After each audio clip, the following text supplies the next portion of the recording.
There are two things that have happened this week, which I thought it was interesting.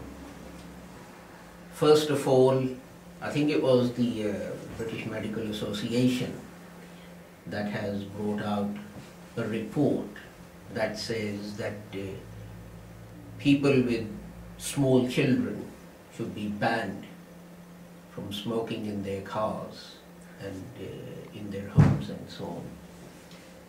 And the other thing is that in Italy, the government has passed a law which makes it a criminal offence for anyone to wear a hijab in public.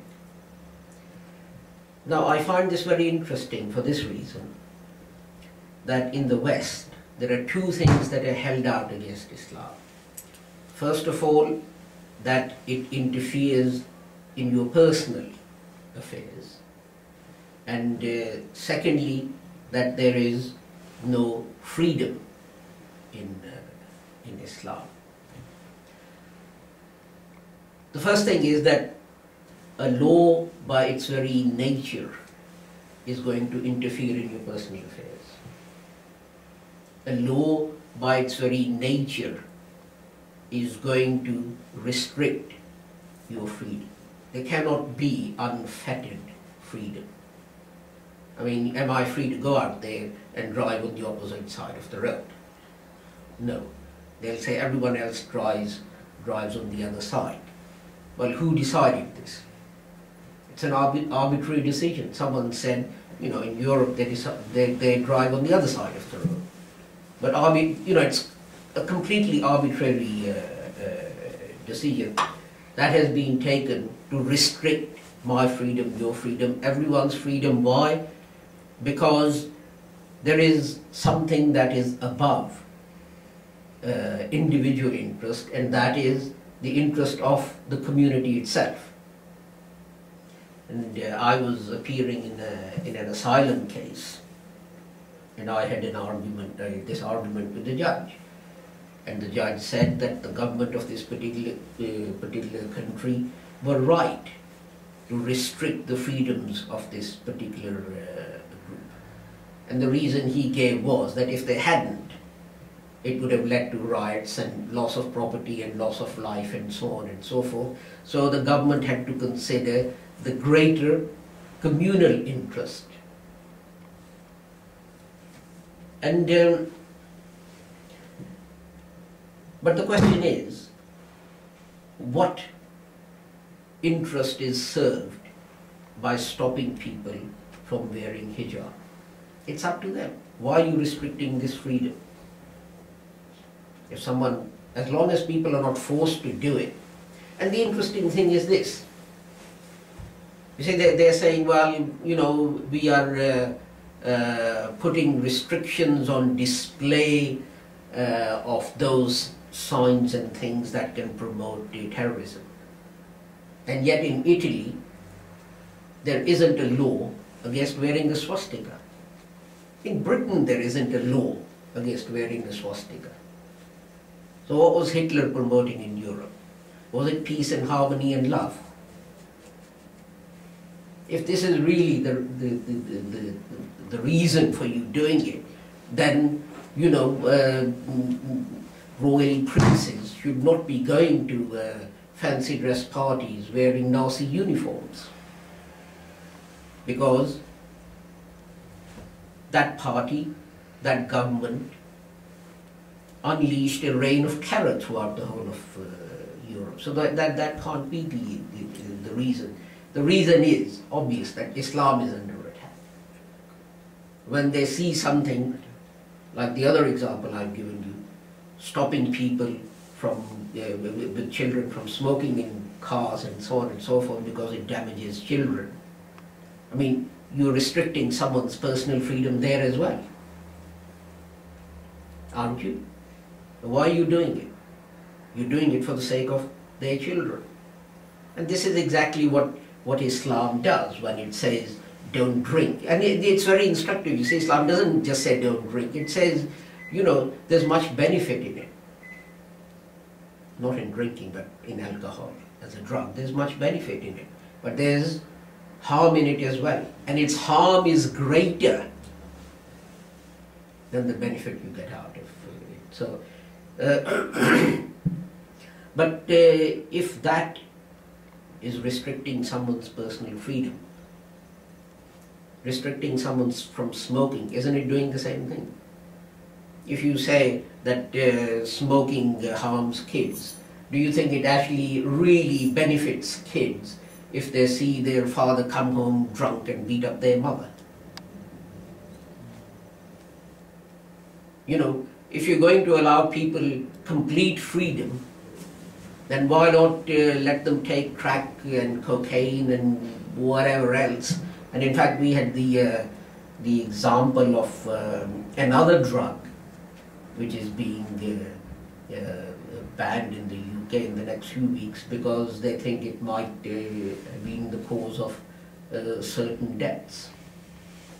Now, the point is this, that in every society, and it's up to every society to make this decision, there is restrictions on freedom, because you can't have a society without restrictions on that. The question is, where do you stop? Islam treats a family as a fundamental unit. In Europe, they say, you know, the individual, well, as long as you don't do anyone any harm. But that is a completely false statement, saying an individual can do anything they want as long as they don't do any harm.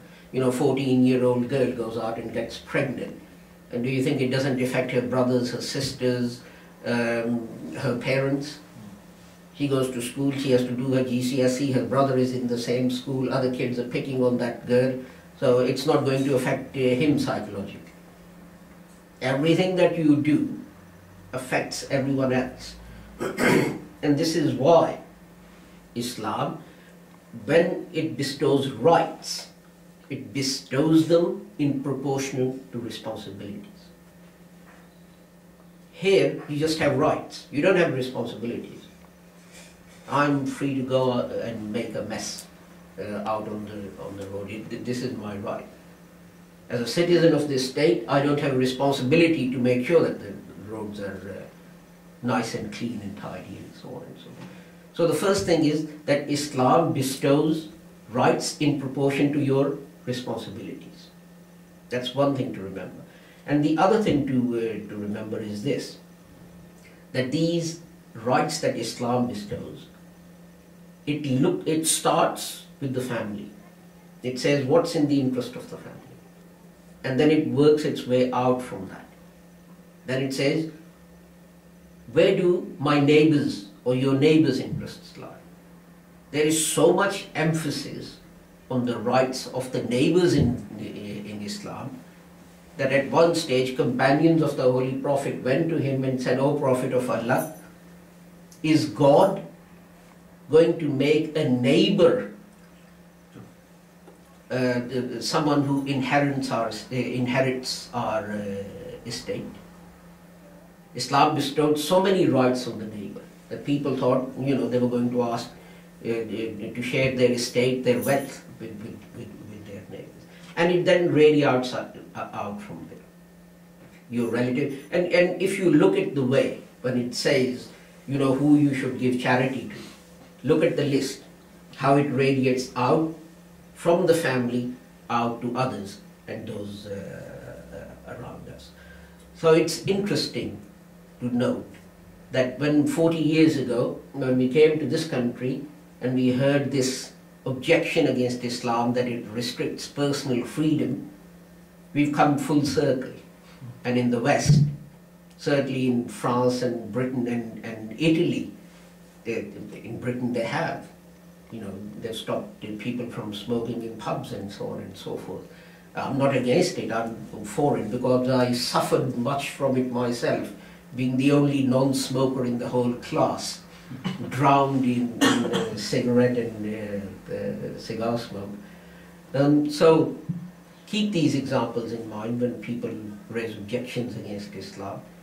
And the other example that I give, British law restricts my freedom. Islam allows me to marry up to 4 wives.